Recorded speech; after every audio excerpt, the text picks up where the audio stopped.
Good afternoon. I'm Meryl Chertoff, Director of the Justice and Society Program at the Aspen Institute.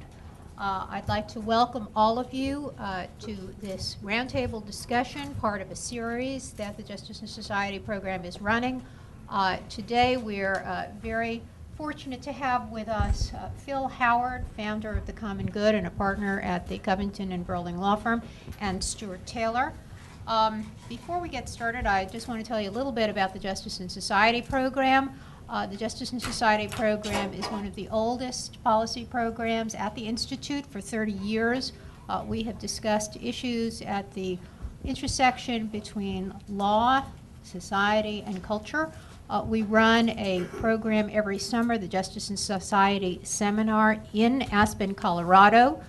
If you are interested, we would love to have you join us out in the mountains for a wonderful week of discussion on big picture issues. You will look at issues that you may not have thought about since college or law school, about justice, distribution, fairness. We always have a very diverse group, a small group, and we hope that we will see you at some point out in the mountains. We have developed over the past year a new public programming component, and this is one part of it. If you take a look at the green sheets, you can see some of the things that we have done of late. On March 29th, 2011, we will be conducting a conference in conjunction with Georgetown Law School and the MacArthur Foundation on civic education in America.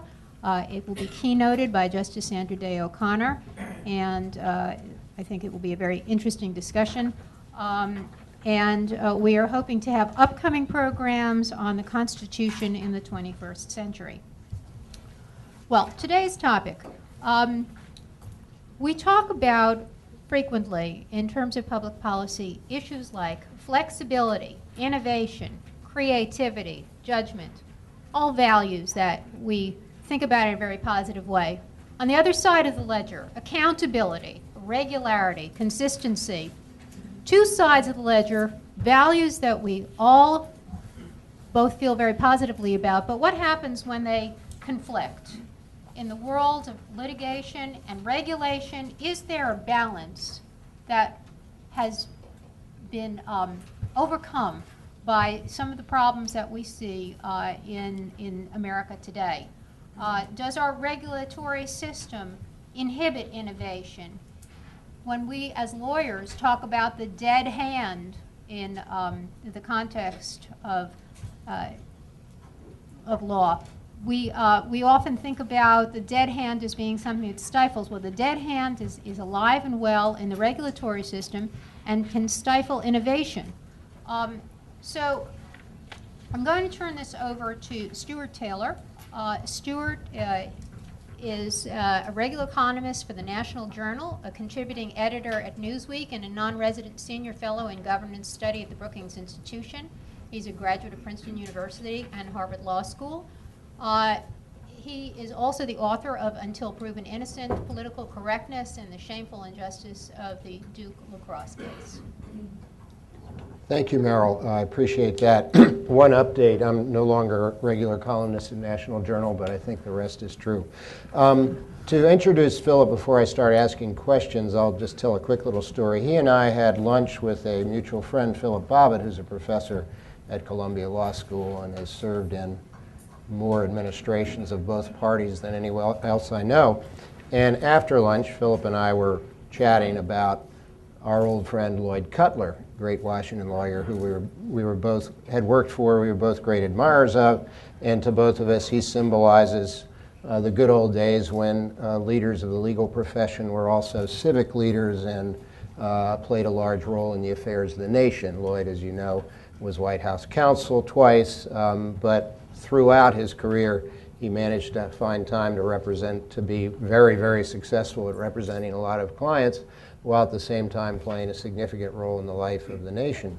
And Philip, and I think I said to Philip, there's just billable hour, pressure, whatever, there's just not anybody like that anymore. And he looked back at me and said, well, there's Philip Howard. and I got it. Philip has not been a Lloyd Cutler in the sense of working within the system, because he's outside lobbing mortar shells at the system, and but doing it, I think, with great thoughtfulness and talent, building coalitions, drafting legislation, as well as writing books. And I'm an admirer, but I'm going to try and I consulted some critics so that I can try and ask questions that an admirer wouldn't ask. And I'll begin with the general puffball. Too much law? Please explain. Well, I think it's self-evident.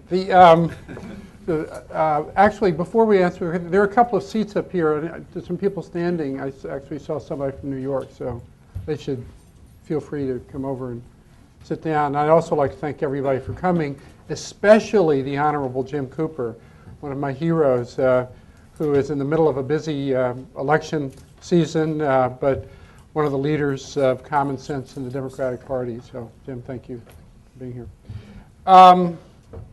Yeah, we have too much law, and it's not because we don't need law. Law is incredibly important, more important in a crowded society than it's ever been. But the way law works has impeded the things Meryl was talking about: spontaneity, free choice, the ability to balance different interests, that sort of thing. And it affects government at the same time that it affects people in their daily lives. So, you know, if you get elected governor and you show up in Albany, 90% of the budget has been pre-committed by laws that were passed over the last 4 or 5 decades. And you don't have any authority to get rid of it. It requires a majority of the legislature and such, and that's a separate discussion. If you're elected president, you, with a huge mandate from the public people, you come in and you try to stimulate the economy with stimulus bills that you get Congress to pass, and before you know it, huge chunks of that aren't spent a year or two later because of law. In one case, a law passed in 1931, signed by President Hoover, that required that all the wages be set as a matter of law in each of 3,000 different counties in this country. The law serves no useful purpose, but there's a special interest group that likes the law because it raises wages. And so years go by and you don't get in this case, it was a stimulus to weatherproof 590,000 homes, because they hadn't set the wages for weatherproofers in 3,000 different counties in America. So you end up having this, or if you're a teacher, you looked at today's Wall Street Journal, a wonderful op-ed by, what's her first name? It's Kenny, runs Harlem Village Schools, about all the conditions for accomplishment as a teacher. Well, it's all about spontaneity and personality. You talk to any teacher in a public school, the law actually precludes spontaneity and personality. It doesn't even give them the authority to put an arm around a crying child, because who will protect you if somebody says it was unwanted? So you have this accumulation of law that that was not intended, that actually is constraining the ability to make the choices to run government and to increasingly run our lives. One quote that jumped out at me from one of the pages of your books is that the lawsuit system we have, focusing on that aspect of the problems you're combating, quote, tilts the scales in favor of whoever is wrong, end quote. Could you explain that? Sure. So if you're angry or you've suffered an injury and you want someone to pay, you can bring a lawsuit for almost anything, $54 million for a lost pair of pants, and have the system actually take it seriously and go on for 2 years with discovery over what the dry cleaners meant by the sign satisfaction guaranteed and other things, until the person finally loses. And being able to bring a claim like that, an extreme claim, has an extortion value. Similarly, if you're a big company, you've done something wrong, and you don't want to be held accountable for it, you can use the same, quote, neutral process to demand more and more discovery, get more experts involved, drag the litigation out for years, which often a plaintiff who's actually been injured by the conduct can't afford, or his lawyer can't afford. There too, there's an extortion value. So I think the evidence is actually quite clear that the legal system, that the lawsuit system in our country does favor whoever's in the wrong. So now you don't like $54 million dry cleaning suits. You think the government spends too much money, and you want to clean out the stables of government. We journalists need labels. Are you a Chamber of Commerce tort reformer, a Tea Partier, or what? I've actually been bought off by the Chamber of Commerce, yeah.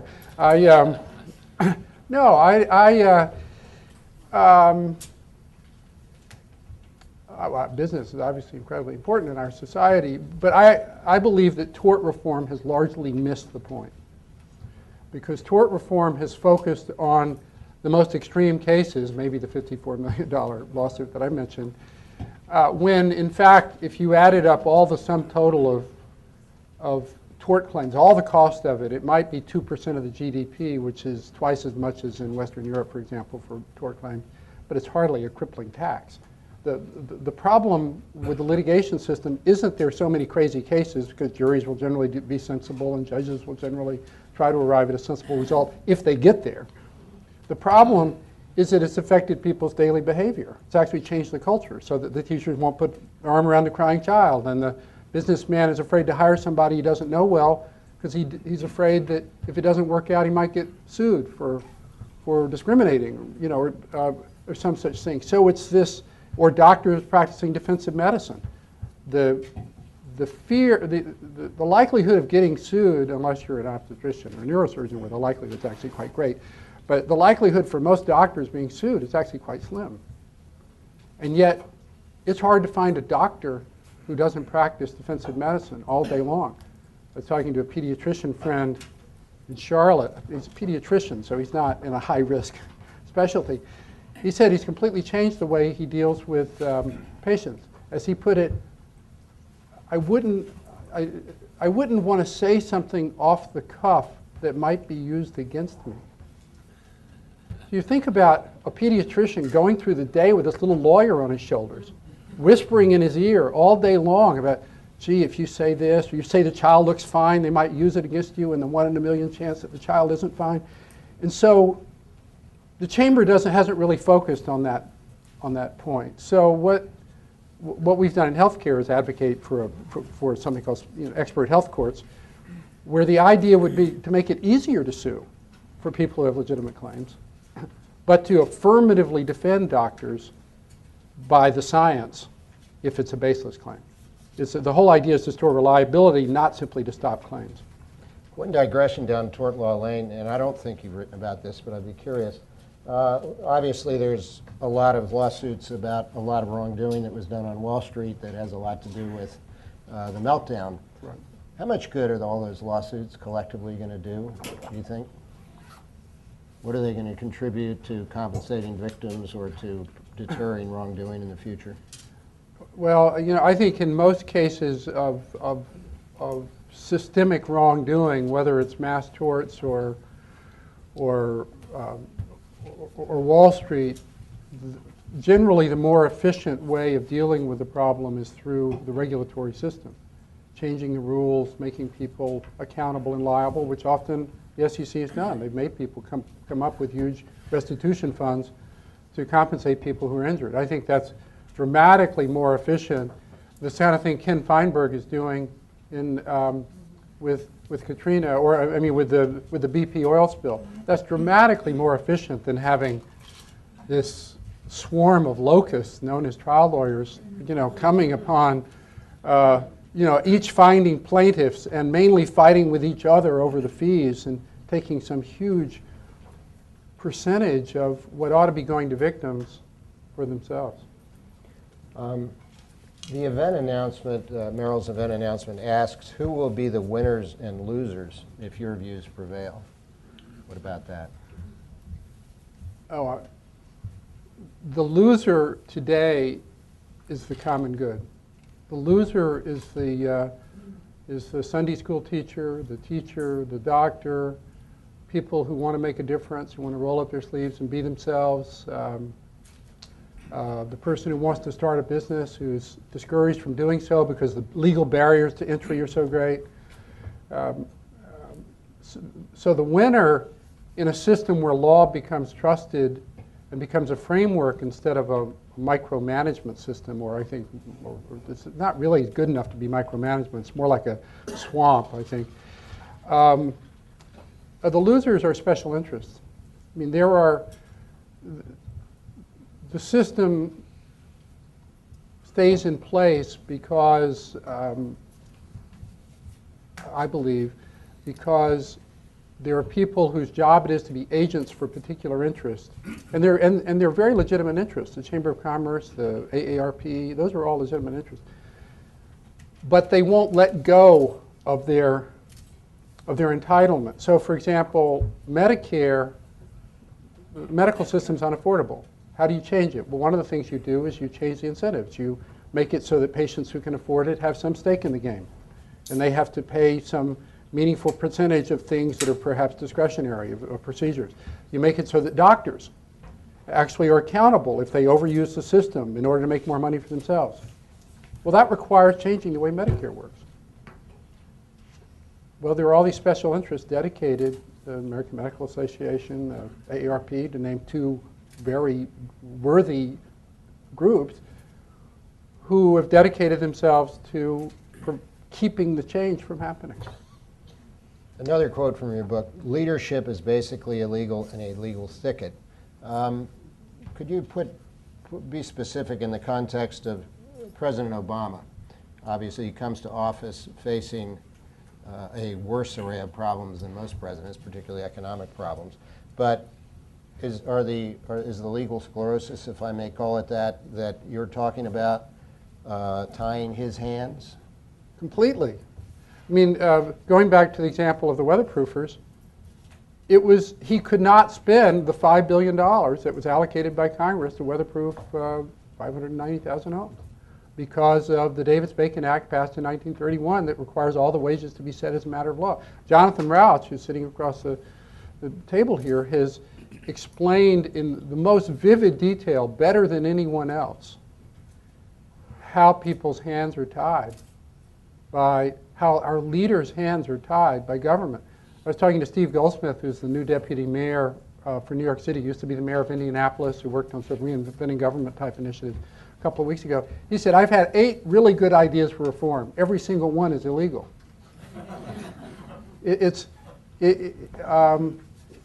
So I think there actually does need to be a kind of radical overhaul designed to seize the center.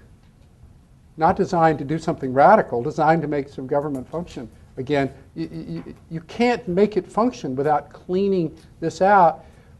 And the goal is not to deregulate. The goal is actually to make needed regulation effective. I mean, we'll never have a banking industry without regulation. Nobody would trust the bank. So you have to have regulation in all these areas. But it becomes ineffective when it's, as you said, when it becomes sclerotic. What was the name of your book? Something like that, right? Demosclerosis. Yeah, demosclerosis. Yeah, I was cribbing from that when I coined legal sclerosis. One of your arguments is that, I think, correct me if I'm wrong, Americans have too many rights, especially due process rights.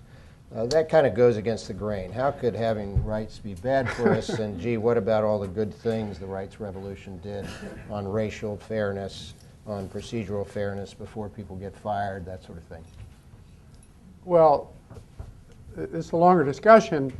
Rights are very important as a way of defending people's freedoms, the right of free speech. People understand what their rights are, and people now understand that they can't be discriminated against on the basis of race or gender. But in general, rights are not the vocabulary of democracy. Balance and compromise is the vocabulary of democracy. And so if every single choice becomes a question of rights, then you're trying to manage government by the lowest common denominator. It doesn't work. It's just a formula for paralysis. And that's true whether it's the use of discrimination law as a way just for one person to achieve what they view as their justice, whereas I think of, and I've argued, that discrimination law ought to be a group right, that people need to claim a pattern or practice of discrimination. Because if it's just one person saying, I didn't get the job because I was discriminated, and there's no other pattern, how do you know what's in someone's soul? And the unintended effect of it is to chill communications in the workplace. So Covington Burling has a list of questions I'm not allowed to ask people when I'm interviewing people. One of the questions I'm not allowed to ask is, where are you from? Now I could ask that question, as many questions, in a kind of insidious way. Where are you from? Or something like that. I mean, you can imagine somebody asking the question that way, but you can't chill spontaneity in the hopes of catching the one, or when their law firm partners are not known for their sensitivity, in the hopes of catching the people who are a little insensitive.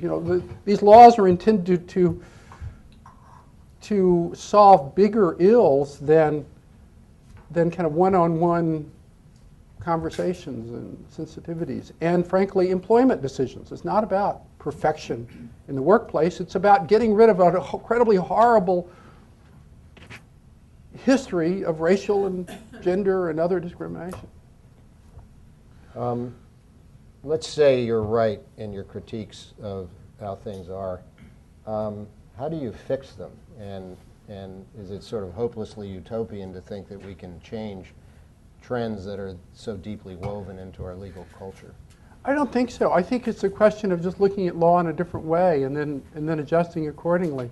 If you see law as a framework of goals and principles, the reasonable person standard, you can't discriminate, things like that, you can give officials the authority to interpret those goals, to try to keep them in accord with our reasonable social values. It's when you try to micromanage it, either through a lawsuit or through very detailed rules, that you end up clogging the field of freedom. And so law is supposed to be a structure that actually sets the boundaries of freedom. It says, law says you've got to pay your taxes, you can't discriminate, things like that.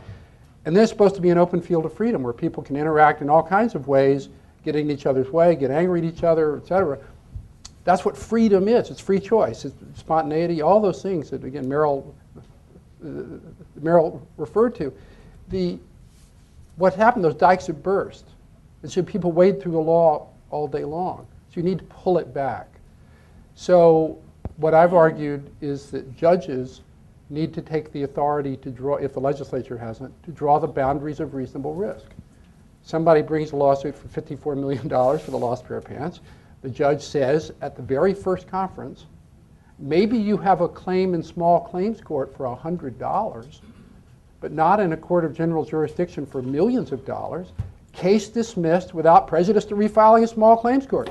It takes 5 minutes. It's there as a matter of law. If the judge is unreasonable, it can be appealed. He's accountable. Everybody should be accountable. So same thing with a teacher. Teachers shouldn't have to go through due process hearings every time they kick a disruptive kid out of the classroom. They should have the authority to run the classroom. And if the teacher is unreasonable or obnoxious, and give somebody the authority to fire the teacher. You can substitute most of the words of law. You could create, the Constitution is 16 pages in most iterations. The healthcare bill is 2,700 pages. I had someone count the number of words of binding federal law and regulation once. It's 100 million words. Well, nobody knows that law. It's just not, it doesn't have the quality of law anymore. It's like the dead hand. It's the dead tyrant that people are constantly tripwires. So I think you don't have to get rid of the legal goals. You just change the way it works. And you give back authority to people to do their jobs with accountability mechanisms instead of telling them how to do their jobs or subjecting them to lawsuits without at least some gatekeeper deciding that it's a reasonable claim. Today, the judge isn't performing that role. I have just 2 more questions, and then we'll go to the floor. One is, suppose the president called you up and said, I read Life Without Lawyers, makes perfect sense to me. I would like to appoint you White House czar for cleaning up American law. And it wouldn't require any approval by the Senate or anything. It would be great. No Senate. But great. Could you? I'd accept. Could you drop by for a basketball game? I would play that too. At halftime, could you give me kind of the first 3 things you're going to do? I think that would be a great project. I think the American people would love it. Al Simpson's actually on our advisory board, so he and I have regular correspondence, and obviously he's trying to do that with fiscal responsibility, and I think the pressures are pretty great on that. We'll see what they come up with. I've actually been working with a branch of the Tea Party, the Progressive Policy Institute, and a group of others to see if we can come up with a common platform that's actually it's not right-wing or left-wing, but it's sort of a radical renewal platform. And the elements that we have in it are radically simplify the law, have sunset clauses on all law and regulation periodically. Doesn't mean they're not reenacted, but they have to be reenacted with new findings, whatever it is, every 12 years or every 20 years. You would not do, quote, tort reform, but you would actually create mechanisms to create, to restore boundaries of what a reasonable lawsuit is, so that people can actually go through the day trusting that if there's an unreasonable claim against them, somebody on behalf of society sees it as their job to actually affirmatively protect them. You know, if somebody sues you because you looked at them the wrong way or for $54 million for lost pair of pants or whatever, that claim's not going to go anywhere. And you have to restore accountability structures. You know, one of the bad side effects of the rights revolution is that we sort of lost the idea of personal accountability. You had to prove it. Well, you can't prove who's doing a good job and who has good judgment, who tries hard. You can't prove those things. You have to give people the freedom to make those choices. And that's as true in civil service systems and in government as it is in any business or any school. And we have to restore the freedom of people to make management choices, because you can bulldoze a lot of this law without getting rid of the goals of regulation if people can be accountable. And there is no meaningful accountability in the civil service system. I go through the history of the civil service system in my books. It was never intended to be what it is today. It's just extraordinarily important not to start firing everybody or to return to the spoils system. You can avoid that. You can have neutral hiring. But it's incredibly important that people feel that they are accountable. And I worked with Zell Miller when he was governor of Georgia, and they got rid of the civil service system in 1996. And it hasn't transformed government. It has been some magic pill. But what happens is that everybody shows up for work on time. At the hotels in the state parks, when it snows, everybody used to call in sick because they didn't want to drive in the snow. Everybody shows up for work. It's just, it's just that extra layer of everybody knowing that they have to be responsible to each other and to the job. And so those are four things that would be very significant changes in structure that cut against the grain of both parties. Because Republicans don't want judges to have authority. They don't want government officials to have authority. And they can't do their jobs properly any more than a businessman can if he isn't free to make those choices.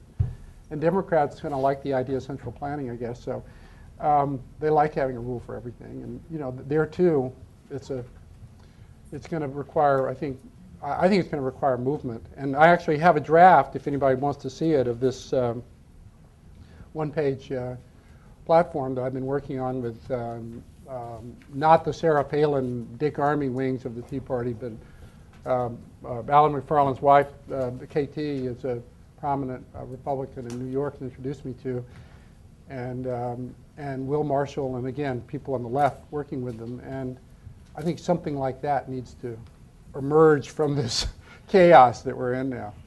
My last question, very briefly. In your book, you mentioned getting yourself fired from Sullivan and Cromwell, and you say it's the best thing that ever happened to me. In 30 seconds or less, why was that? It's really important to learn how to fail. Because the great thing about America is that people failed and they could pick themselves up and go do something else. And that's true with every great hero and every innovator. And if you go work at a big institution, as I did, like a big law firm, it's almost as if the world will end if you don't make partner and you don't do and the same thing if you're working in government. And it's really important for us to revive this idea that it is the land of opportunity. And one of the horrible things, I'll end on this, about modern law is it's become this huge barrier to entry for being yourself. And that's true whether you're a teacher, again, read today's, or somebody trying to start a business or trying to be an effective government official. And America's become a land, like certain other countries, of big business and big government. And that's not how this country succeeded.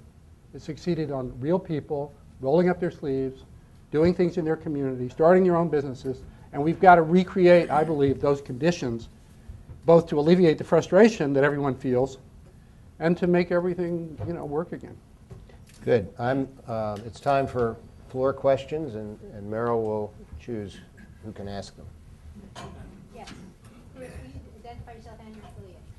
I'm Bruce Collins with C-SPAN, and I've been a fan since 1995, when the death of Common Sense came out. I, of course, agree with this idea that people in office need to have discretion so that they can do their jobs. But I've run too often into the case where a lot of the people holding those jobs don't want that discretion. And they rely on the rules to make all of their decisions for them. And that I've been aware of a few instances where, when told that they have discretion, absolutely refuse to take it. So I wonder how much of this reform, if it were to happen overnight, would actually work given a lot of human behavior. You have to make them scared they're going to lose their jobs. People absolutely, ever since the days of cavemen, if they had meat in the cave, they would stay in the cave and just eat the meat. And if you give them a lot of food, they'll just get fat and die early because they have a lot of food around them. And that's true with hamsters, and it's true with people. And so if people are too secure, they do a lousy job, and they avoid responsibility, as you say. It's a well-known phenomenon of the bureaucratic culture that lots of people have talked about. And if they're not accountable for not, making things work well, then they're not going to take it. Stuart, I want to answer your question, your first question. Why aren't lawyers out there practicing law and working in government? It's illegal. Did you know that? I think about every entity I know of says you cannot keep your law practice and go do something else. For government, when Joe and I did the Teamsters investigation in the mid-1990s, there was such a political brouhaha over the fact that we were still practicing law at our own law firm, that the House, in all its wisdom, passed a rule that if you're going to do an investigation on the Hill, you have to give up your law practice completely. And that's sad. Right. Because lawyers can't do that. I mean, it's an example of this phony perfection. It's this phony, where you want to cleanse everything of any possible accusation that somebody might have some other agenda, and people have to be judged in the whole, not in a, by their character, among other things, like as Lloyd Cutler was, and people of that generation. And I think the bipartisan Senate slowdown on judicial nominees puts all of them in the same position and makes it very hard for people from private practice sometimes to accept nominations, because they might have to wait 2 years without being able to practice before they get a vote. And I don't say that it's not billing hours, because there are those of us who would love to, at a certain point, say, oh, well, let me spend 6 or 8 months working on a project on the Hill or in the executive branch, but you can't do it too much. Yes. Don Elliott, Yale Law School. So Philip, going to Stuart's question about, how do you clear all this out? You mentioned discretion for judges in the $54 million Pant case, but presumably that really won't do it with regard to things that you've described, like the Davis-Bacon Act, where you've got a lot of legislation that's supported by special interests. The best institution I know that has cleaned some things like that out is like this BRAC commission, like the Base Realignment Closing Commission.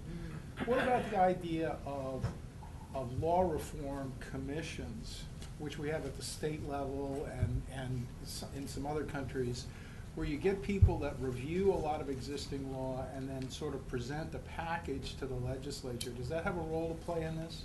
Very much so. I think in the steps of how you get somewhere, the first step is to have people actually start talking about the need for overhaul so that we can actually accomplish our objectives. So we go away from this partisan rhetoric of regulate, deregulate, what I view as the phony dichotomies of the current partisan discussion, to the need for structural overhaul.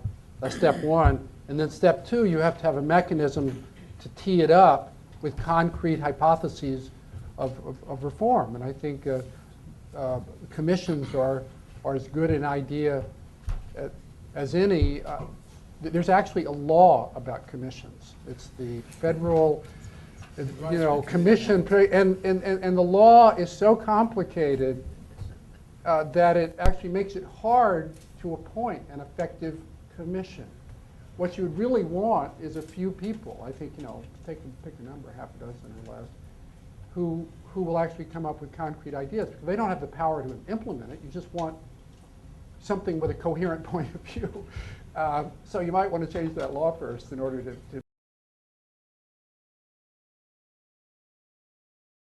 I want to jump in with a question here, seeing a little bit off of what Don was talking about.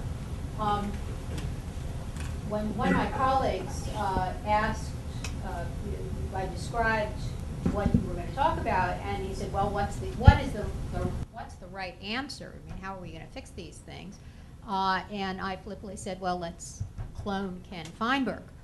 And the kinds of funds that Feinberg has administered are a form of alternative dispute resolution, very, very useful way of resolving claims, not necessarily a rights-oriented way of resolving claims. So I want to quote Feinberg talking about this very question on the other side of it. He said, "The same historical perspective applies to the subject of alternative dispute resolution. The idea that ADR will somehow, that's alternative dispute resolution, will somehow supplant the court as the vehicle for resolving legal dispute ignores an understanding of our history. Back in 1840, de Tocqueville observed that sooner or later, every major dispute in the United States ends up in the courtroom." And he goes on to say, Right. "ADR has a role to play. It will not, I believe, be a viable substitute for the courtroom." I completely agree with Ken on that. It's just that the courtroom has become a form of organized anarchy, where judges feel they don't have the authority to make value judgments. So my conception of what a courtroom is not the current courtroom. It's one where there are value judgments made as a matter of law, subject to appeal up the line. ADR or other mediation, other things like that, are most effective when they're against the backdrop of a legal system that aspires to set social norms as a matter of law.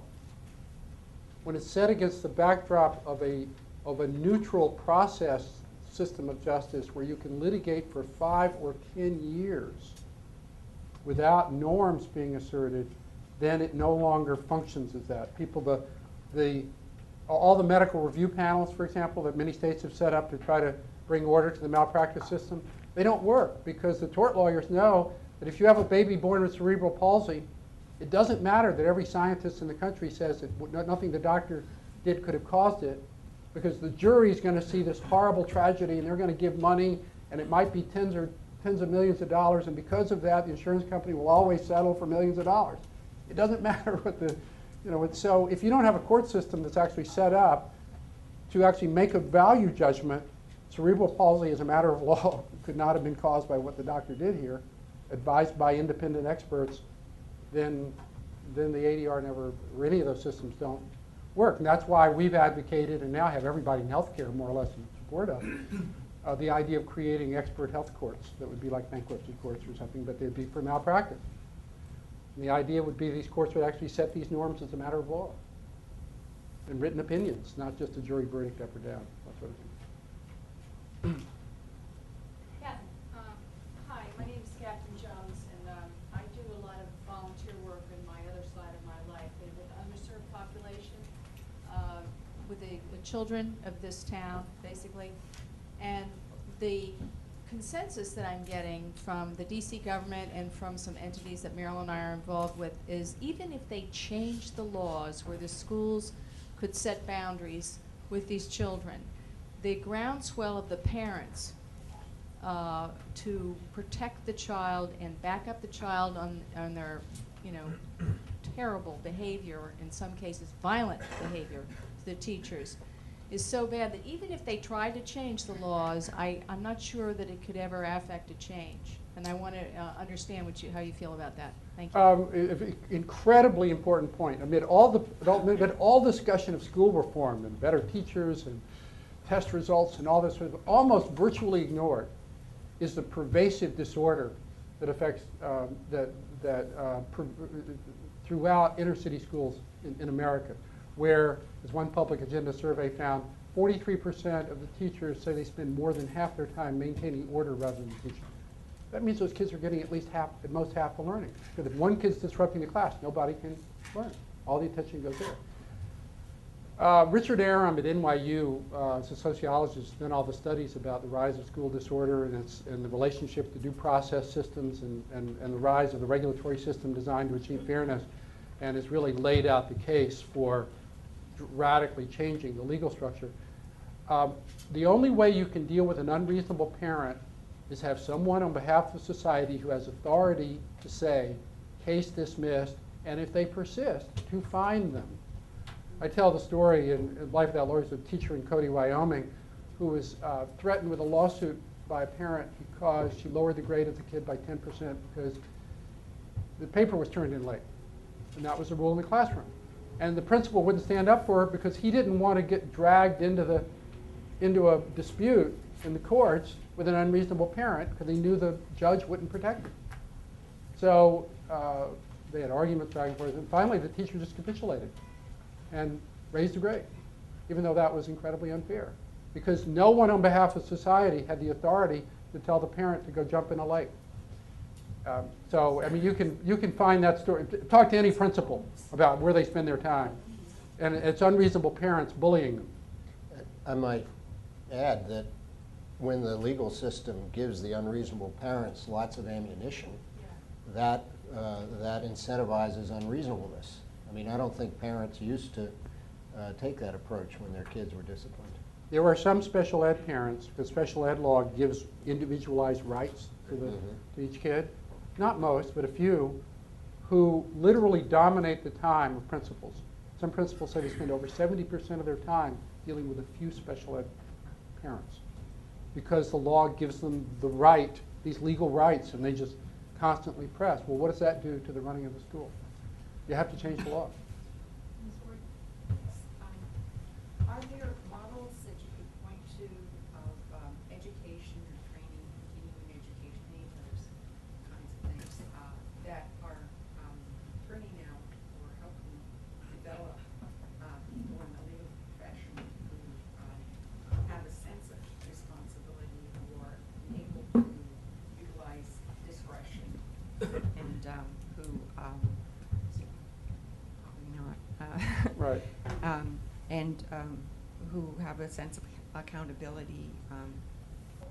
It's the question is: are there models that are being developed that would either teach the legal profession or others about how better to manage the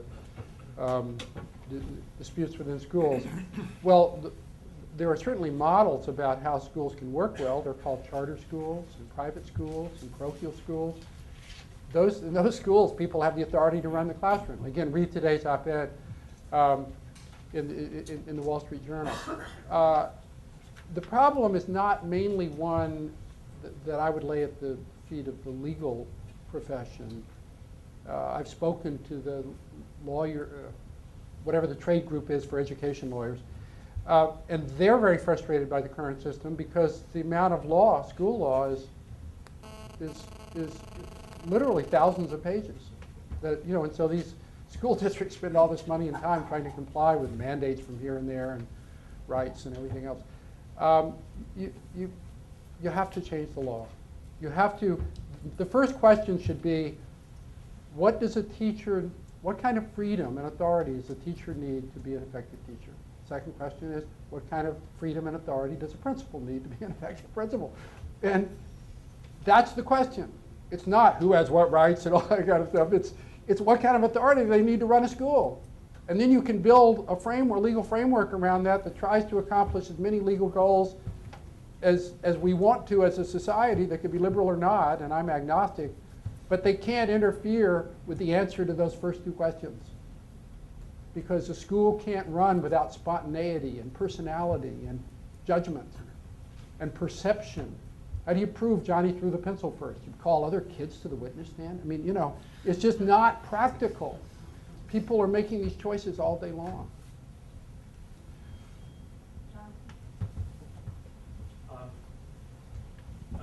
A very short question, but I can't resist also telling a very short story, which is right on point, which you will love. Stuart mentioned that Philip Bobbitt has served in more administrations than anyone else. Actually, that's wrong. It was Daniel Patrick Moynihan who did 5 consecutive administrations. It's the record. I know that because on the one occasion when I met him, he told me so. You know about, in order to foreclose any possible conflict of interest or conflict with the law, what you have to go through in terms of disclosure now to get any kind of appointment, and how it's paralyzing for a lot of officials. When I heard him say that, I said, my God, I can't imagine the vetting processes you must have had to go through. And he said, I never signed a single piece of paper, submitted a single document. I said, what? That's impossible. How were you vetted? He said, the president thought I was qualified, so I got the job. That's how I was vetted. Inconceivable today. The question, which is very short, is who are you working with in the Tea Party, and what are you trying to do? It's an interesting notion of using a Tea Party in this way. My goal is to get you involved in the Tea Party, Jonathan. This will truly be a sign of my powers of manipulation as a lawyer. I have been introduced to, there are apparently 3 branches of the Tea Party. There's the Patriots, the Express, and Tea Party 365. K.T. McFarland, who arrived late, but we love her anyway, is a Republican activist in New York State who introduced me to the leaders of Tea Party 365, which believe that both parties are broken, a proposition I happen to agree with. And so we are working to see if we can find a centrist platform, which I have a draft of, that would be acceptable to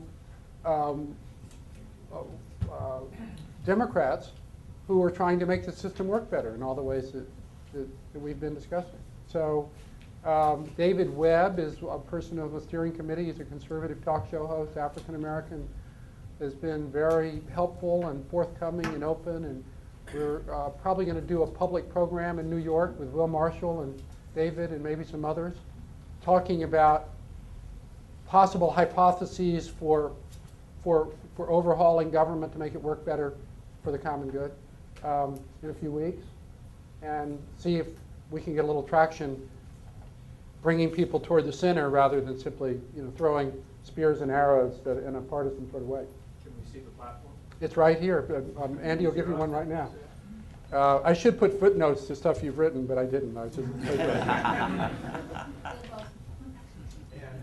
And also Sean on the other side is trying to get even longer than I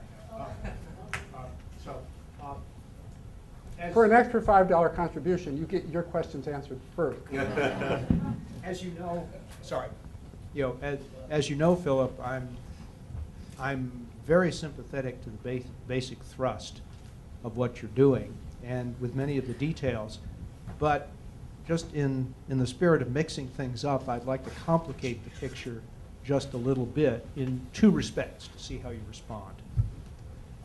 Number one of the things that you're pleading for is a restoration of the idea of discretionary authority as the basis of success in all sorts of areas. The problem with that is that we're in a period in which the public mistrust of institutions and concentrations of power of all kinds is such that this is not just a plot by special interests. Nobody is willing to trust the discretion of anyone else. And so how one recreates a framework of discretionary authority in these circumstances is anybody's guess. That's point number 1. Let me just get them both out, and then you can whack away at it. Number 2, when I trot out my version of your sort of mega thesis. What I get back, and what I've had to think about very hard, is that we have as many problems caused by the absence of law and regulation as by its presence. If you look at the financial crisis, if you look at what happened in the Gulf, and if you look at the salmonella outbreak, I could make a very plausible case that in all three instances, we are talking not about regulatory overload, but a failure of adequate and effective regulation. So how do you complexify the picture as between too much and too little? Both great questions. First, the lawyer would answer the discretion question by saying that in most cases, a teacher is a slight exception, but in cases involving significant choices where people are nervous about the consequences of bad faith or whatever, that what I'm talking about is not discretion in the sense that people can do whatever they want and they're unaccountable for it, but is a sort of presumptive authority to make a choice, but to be accountable, depending on how important the decision is, in different ways up the line. So a judge who makes a decision that's clearly biased or contrary to the facts and such is accountable in an appellate process to an appellate court who says you're acting in bad faith, and if you really act in bad faith, to some sort of judicial conduct bureau. And that should be true of government officials as well. Now, the president should always be bounded by law and legal goals and principles, and if you exceed those, then there are actually rights of action in the federal courts against that. But if the president is acting, or his agent is acting within those legal goals, then the accountability should be democratic. It should be at the ballot box. People need to be able to make choices. A few months ago, they finally approved the wind farms off the coast of Massachusetts. After 10 years and 16 years, I think it was reviewed by 16 different agencies. They finally approved it. Next day, 12 lawsuits were filed to stop it. Hasn't started yet, claiming inadequate review. That's crazy. Environmental review was never intended to be no pebble left unturned. It was never intended to be, it was intended for a very good reason. But you can put a limit on it and look at the big picture. So back to my point of accountability, the only way you're going to sell discretion, because the mistrust you've described is completely true and pervasive, is to sell accountability. These people are going to be accountable. If they act in bad faith, if they're reasonable, we have clear accountability mechanisms. Nobody's talked the language of accountability in our lifetime. And we haven't had accountability in government in our lifetime. Because civil service systems, for reasons that I described and others, have evolved in a way that really doesn't that doesn't permit it. What was your second question? The instances that I put on the table, big ticket instances where the most parsimonious explanation is not too much. Oh yeah. There's clearly too little regulation in many areas, clearly. But as I continually try to argue, but it is confusing, the goal is not to deregulate.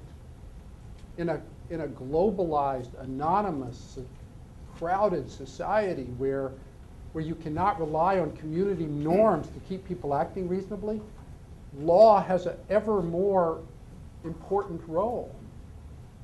So you have to constantly adjust legally to the new circumstances, the oil well spill or the financial crisis and such, many of which also reflect bad regulatory judgments, not the absence of regulatory judgments, but ones that said home ownership is our number one goal, and pretty soon Wall Street spun out of control or whatever. What I'm arguing for is rehumanizing regulation, is giving the people in authority the bounded discretion, accountable, to make judgments to meet those regulatory goals. OSHA doesn't need, in fact, I worked with OSHA during the Clinton administration after criticizing them. They don't need thousands of rules telling you what kind of tool to use. One rule that says tools and equipment shall be reasonably suited for the use intended is good enough. If the inspectors have the discretion to make those kinds of judgments. And then the inspectors can focus on what's really important, which is a culture of safety. And how safe is the factory, and what's its record, and all those sorts of things. And OSHA, in fact, as a result of a lot of work we did together, did a bunch of reforms that did that. They just basically put the rules over on the shelf, and they focused on what was really happening in factories. It's just a more effective way of achieving worker safety. It's not trying to deregulate it. It's actually making better regulation. So I completely agree that law and regulation are important, but it has to be human. Sean Burke from the Center for National Policy. My question is actually related to your answer, Mr. Galston, and earlier to Mr. Collins. You know, what we're focused on very briefly is forwarding policy prescriptions for doing disaster response and recovery better. The ability to withstand, recover, and adapt to sort of natural man-made disasters. And I actually have had very recently a different experience from Mr. Collins with federal officials who are sort of speaking your language and saying to us, listen, you know, we need more flexibility. You know, the Small Business Administration will tell you, you know, they can't get money to their small business disaster recovery centers because statutorily they have to have matching funds.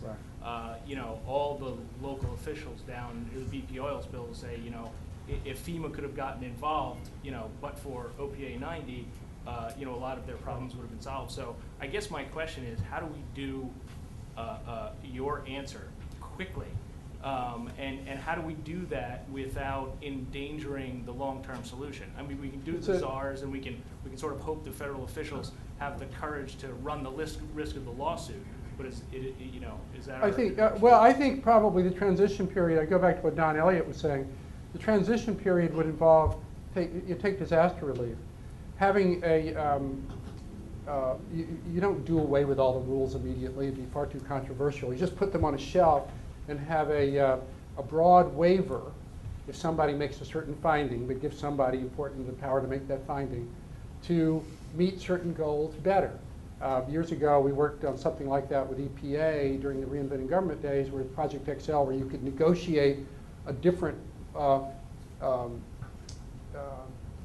form of compliance with the regulatory system, even if it didn't comply with all the rules, if the overall result were better. You know, so taking the BP spill, there was at one point when Kevin Costner, of all people, his brother, had invented this centrifuge that separated oil from water, which I always thought was supposed to be easy. But in any event, and they couldn't use it because it only cleaned it to 99% rather than what the statute required, which was 99.8% or something. You know, it was completely absurd. And yet there's this oil spilling out, you know, and they couldn't do it because of this stupid standard designed for perfection.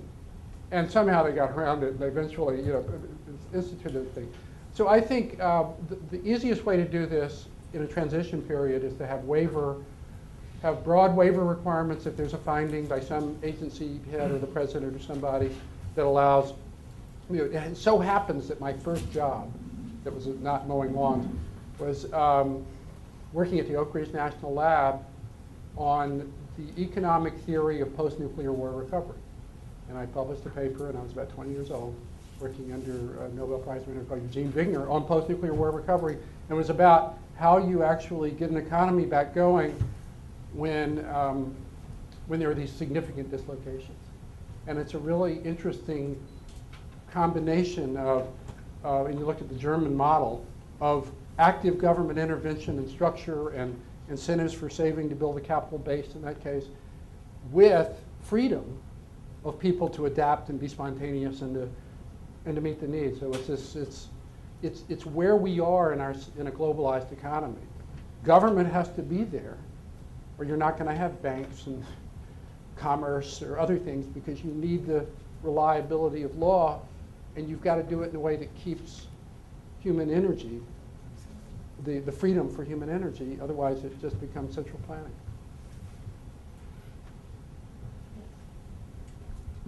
Thanks. Mr. Howard, I'm Garrett Mitchell, and I write the Mitchell Report. This is not a question I would have anticipated asking prior to coming in here, but I'm going to do it anyway. As I tried to think through what it is you're talking about, and I haven't read the book, although I'm familiar with it and the thesis. $14.95. Yeah.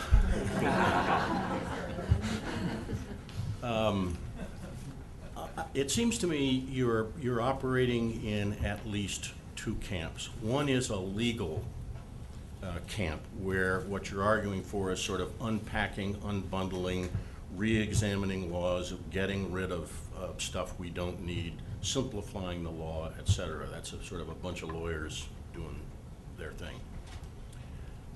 A second component of it, it seems to me, is about something that's happened to us societally, which has to do with a diminution of accountability, responsibility. Arguably, the word honor gets in there, and it's on that latter piece that I'd be interested in your thinking. And here's the question that I didn't anticipate asking, but I thought I'd start with this. You know, the broken windows theory says if you start early and, you know,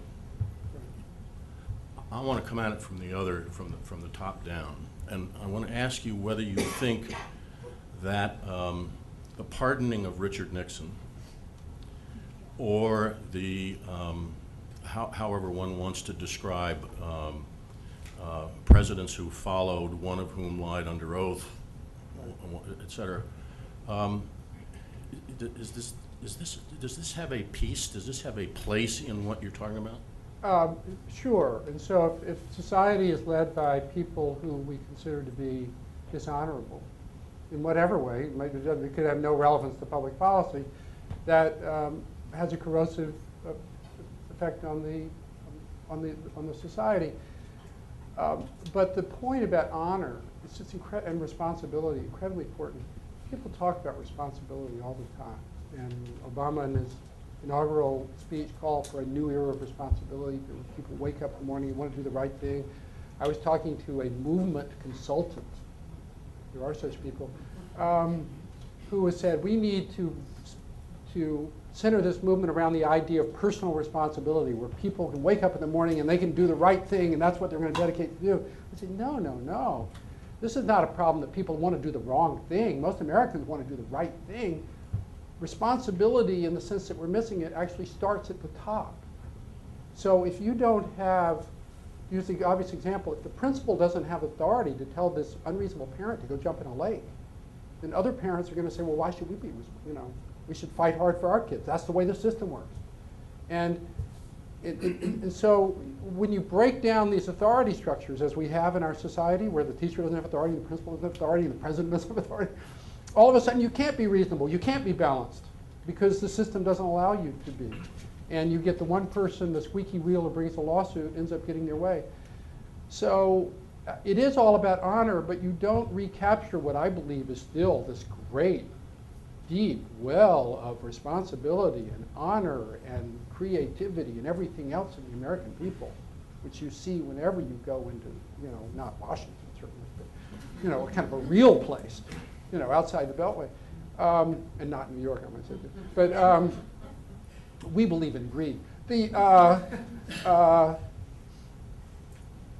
But you need to create the assurance that honor will be enforced not by law, but by people whose job it is to say, this is a reasonable thing to do and this is not a reasonable thing to do. And it's my responsibility as the principal official, whoever it is, to do the reasonable thing. And I'm happy to be accountable to someone up the line, not down the line, for my overall record of, like Pat Moynihan, of reasonableness. Instead, we have this system, as John was saying, you know, where you get, what is it, 200-page form now or something to become a federal employee? You know, where it ought to be 2 pages. I don't want to know everything bad that ever happened in anybody's life. You know, do they have a good reputation? Have they done a good job? You know, it's basic stuff. You know, but the 200-page form is the opposite of honor. It's the opposite of character. It's the opposite of all that. It's a tripwire system, and it's not consistent with what I believe is the culture and the greatness of this incredible country. Could I'd like to throw in a question. The trends that you're lamenting have they been going on since 1789, or is this a more recent, or is this a more recent accretion of problems? You know, it's law has always been more important in our country than in other countries. Litigation has always been more important in our country than in other countries. Our country has always changed its social frame of reference in response to felt needs. When Jackson, you know, populism came in 1828, and then we got rid of states' rights with Lincoln, a huge battle, right? Then we got, in the progressive era, we got rid of laissez-faire, which is part of the idea. We needed to regulate big business. Then we had social safety nets. You know, we had these value changes, which were really important. Then we had the rights revolution, incredibly important, to no longer tolerate racism and gender discrimination. But each of those waves has had unintended consequences which ended up undermining the original goals for which they were intended. Populism became a game of the spoils system. That was the birth of the spoils system. It took a life of its own that was no good. And the same thing in some ways has happened with the rights revolution. And this idea that law can tell people how to do things properly, like freedom is filling out the right box on a multiple choice test. You know, not a land of spontaneity, but a correctness idea. It's like scientific management. You know, it's like an old industrial idea. Is a flawed idea. We just have to change it. And like sediment in the harbor, all that law is kind of built up, so nobody can get anywhere. But it hasn't been a constant stream. Certainly the regulatory piece of this arose in response to real needs. We don't want to deregulate, going to Bill's point. But we do want to get rid of some of these stupid subsidies. Like Jonathan Rauch gave a great speech on the cotton subsidy. You know, there are a lot of things that, you know, there are a lot of things we do need to get rid of, but not the basic goals of regulation. And that's all happened really since the 1950s. It is a problem of the modern state that no country has dealt with in an adequate way, and certainly not our country. And we have to deal with it because we're in a different society where you've got to have regulation, you've got to have law, but you can't stifle people. It's the problem. I'd argue it's the problem of our time. Thanks. I told Meryl when she asked me to sit at the table, as long as I didn't have to say anything, but I have a feeling she knew me better than I knew myself. I am an entrepreneur, and in some ways represent a large group of entrepreneurs, over 5,000 of them in the United States and about 8,000 globally. And I think that everything you're saying is, I love everything you're saying. It's exactly right. And when you talk about accountability and authority, I think some of the ironies are that we have a lot of responsibility. We have a lot of accountability. We have no authority, and it's mismatched. We can't, a simple example would be figuring out whether someone's an illegal alien or not. We're responsible to know that, but we can't ask, as you said, certain questions that would help us prove that. So we're kind of tied in so many ways. And the spirit of entrepreneurship is being sucked out of this country because of it. The Covington Foundation did a study that showed that all the new jobs in America since 1980 can be attributed not to small business, but to new business. And so we're never going to get out of this slump with cheap labor or with some kind of central planning of a sort that maybe some of the Asian countries can get away with, and through state-directed investment and such. We have to do it the way we've always done it, through individual innovation. Well, the barriers to entry to a new business now are staggering. I mean, you really have to basically accept the fact that you cannot comply with the law in order to go do it, because you cannot comply with all the law. And if you took any one of those laws, they'd all be laws we'd all be for. You know, worker safety or anti-discrimination laws, so we'd be all for them. But if you add them all up and you tell the entrepreneur, prove that you're complying with all these laws, it's impossible. You couldn't do it. I wrote down 10 or 15 things that we're dealing with right now and in the past that affect us. And healthcare alone, after all of these 10 or 13 things, the healthcare policy alone could take the bottom line out of our business. And that's it. So the other things would tip us upside down. And so the question, just as we were talking about schools, I'd say the first question is, what authority does a teacher need to do her job properly? The first question for entrepreneurs and for small business is, what freedom and what level of oversight and regulation can we put on them consistent with people building a business? And I think it's probably a different set and a different set of criteria for smaller businesses and for larger businesses. Because big companies can deal with all this. It's just the little guys who can't do it. Well, and the definition of small business becomes a big question. Larger business, et cetera. It gets very complicated. But so what can the entrepreneur do to join in the effort? Because most of us are just trying to make hamburgers and French fries. We will meet outside afterwards, trade cards, and develop the scheme for the new movement. And I have this platform too.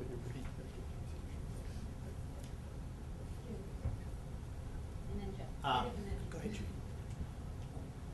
When I arrived today, I was talking to Joe and Victoria about the Ted Stevens case and what went wrong. We talked earlier, you spoke earlier about tort reform, and that is really the answer. But when I started practicing in law in Washington, D.C., I started out as a criminal defense lawyer, and the Justice Department was breaking all the rules, and there was a lot of wiretapping, which was not clearly illegal, but pretty illegal. There was the Get Hoffa squad and the Get Giancana squad, and they did exactly the same stuff that apparently was done in the Ted Stevens case. So lawyers in private practice are under enormous pressures to bill hours and produce clients and make tons of money and have big reputations. But it's also true, not of most government lawyers, but certainly it's a theme in the government lawyers as well. And therefore, there's something fundamentally wrong with our profession, no matter what side of the table you're on. Well, there are a lot of problems with criminal law as well as civil law, and one of the problems with criminal law is over-criminalization. As someone who himself was later indicted said, you could indict a ham sandwich. So many things can be illegal that if you take a prosecutor who has bad faith, he can extort someone if you don't have oversight by either up the chain of his agency or by a judge, then that's the problem. That's the reason why, going back to the theme of accountability is absolutely vital. The legal profession is no longer, in my view, a profession. It is a guild of people making money. There was a hearing at the Senate Health Committee on our health court proposal a couple of years ago where a lot of people were testifying, most of whom I'd never met before, victim rights advocates, others. Virtually all of them came out in favor, one way or another, of our health court proposal, because the current system doesn't help them out. The one witness that came out against it, against doing pilot projects of it, we're just talking about doing pilot projects now, so we're not changing the whole system, was the American Bar Association, God bless it, who said it is our position that every civil case should be decided by the jury. And we won't even tolerate pilot projects.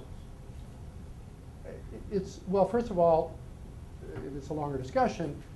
There's no constitutional right for the jury to get every case. The juries decide good issues of fact, not issues of law. We're arguing that these are issues of law. Secondly, there are lots of administrative,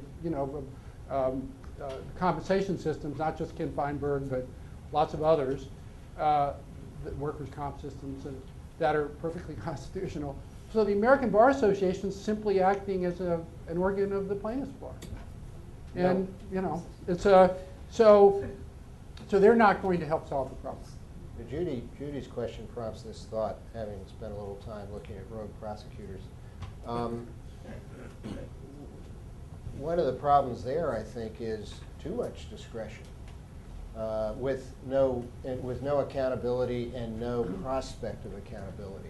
I mean, a prosecutor who wants to ruin your life can take you all the way to a jury and do his best to ruin your life, and nobody's going to stop him. That is a problem.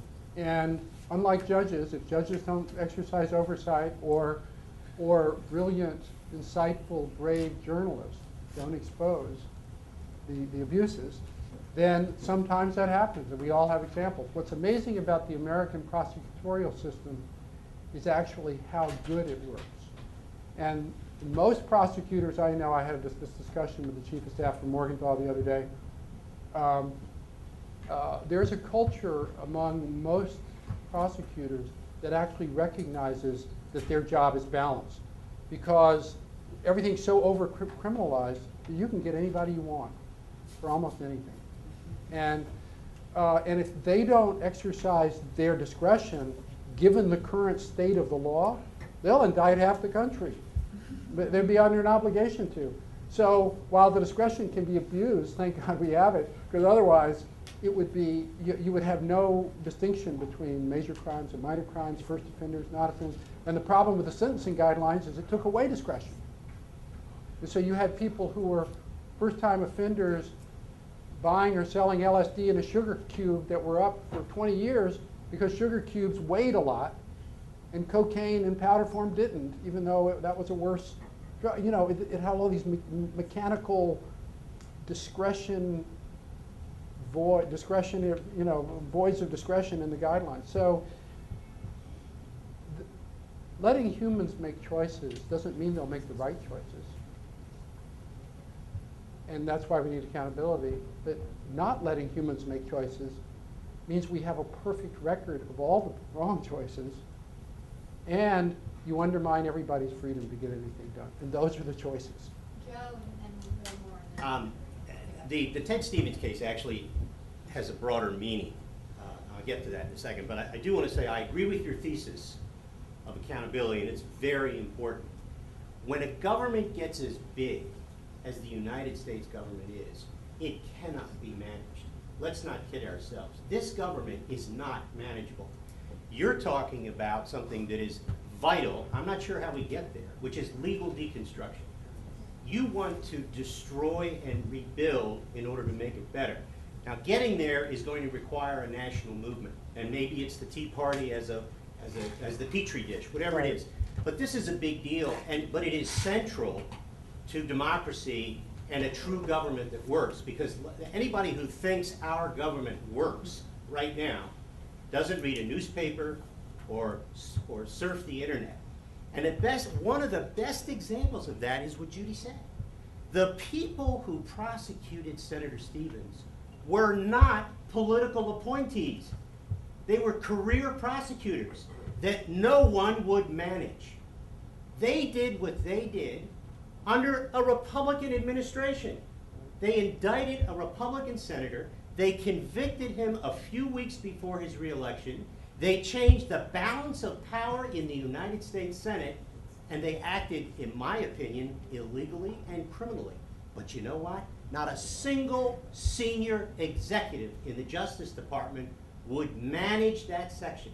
And they don't manage sections all over the department. They don't manage U.S. attorneys' offices all over the United States. There is, and I will disagree with you on this. There is, in fact, exactly the opposite in prosecutors' offices around the country right now.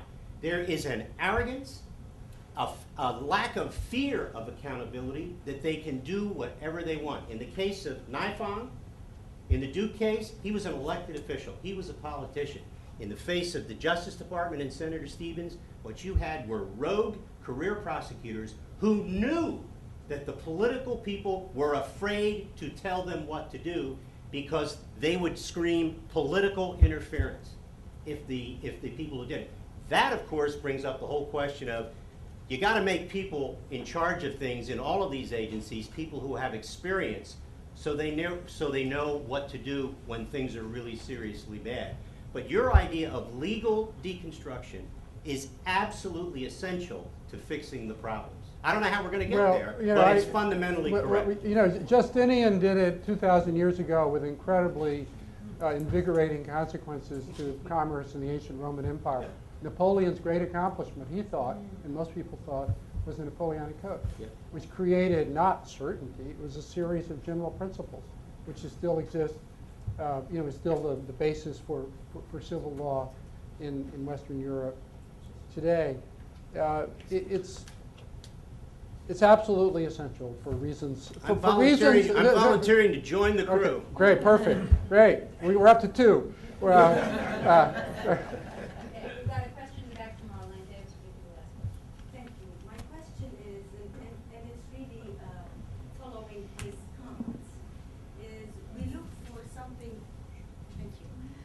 we look for something that would not deregulate, but create some sort of a responsible behavior. And so we're looking for something that's materially responsible. We're looking for something that would be adequately accountable. Are we going to create a whole set of rules? Because what's considered responsible by one group might not be responsible for the other group, and are we going to end up with a whole set of rules in addition to where we started? It's a great question to close on, because people say, well, there's no consensus. How do you know what they're going to do? We need to tell people exactly what to do because there's no consensus. People, all that kind of stuff. And that's true. And the more we sink into the mire, the more there's a lack of consensus. And the more, going to Bill Galston's point, the more distrust there is. So, and what I argue and will argue, that's exactly when you need to give people the presumptive authority to make choices. Not that everybody agrees, but because someone is making a choice, they're saying it's my responsibility to decide, to use a simple example, whether a seesaw is a reasonable risk or not. I'm the judge. If I let the lawsuit go forward, all the seesaws will be ripped out. So someone has to decide. And I'm making the judgment based on these briefs and stuff that it is or is not. I don't care. A reasonable choice. And if that person does, that judge doesn't make that ruling, it's the effect. The effect will be as if he made the worst ruling. Everyone will become risk averse. So you have to actually make choices, even if you don't, or let somebody make choices, even if you don't agree with the choice. It's like red lights and green lights. In a free society, you have all this interaction. You've got to have these red lights and green lights, and people have to be able to make them, or at least attempt to make them, sensibly. Obama needs the authority to spend the money that Congress allocated. He will be accountable. Everybody knows where the money's being spent. And laws not letting him spend the money or build the wind farms or whatever it is are not constructive. You know, we need clean power. Well, it's fine to have a process before you have a nuclear power plant. Nuclear power plants are important, but it shouldn't be 20 years. I mean, it's, you know, it's, so I don't think it's that hard. There's a doctrine called subsidiarity in the Catholic Church, which is if a decision can be made at a lower level, you push the decision down. So for social services and things like that, if you're part of the base closing commission of Don Elliott, you know, a lot of those things you push down in general principles with clear lines of accountability. Centralized decisions, of which we need many in this government in a globalized economy, need to be made at the federal level, unavoidably. You know, sensible people can do this area by area. We're working with the Bloomberg administration to do this now for small business rules. And I've got a team of pro bono lawyers from Covington about to start a process where we're going to take 10 areas of small business regulation and actually try to make them usable, both for the regulator, for their legitimate regulatory goals, and also for the people, you know, running these businesses. Thank you all for coming. It is a big project and a big idea. I think it's unavoidable. I think we have to grapple with these structural issues in our society. We can't just keep adding laws and expecting things to, you know, work better and the people to somehow wake up and feel better the next morning. Again, thank you for coming.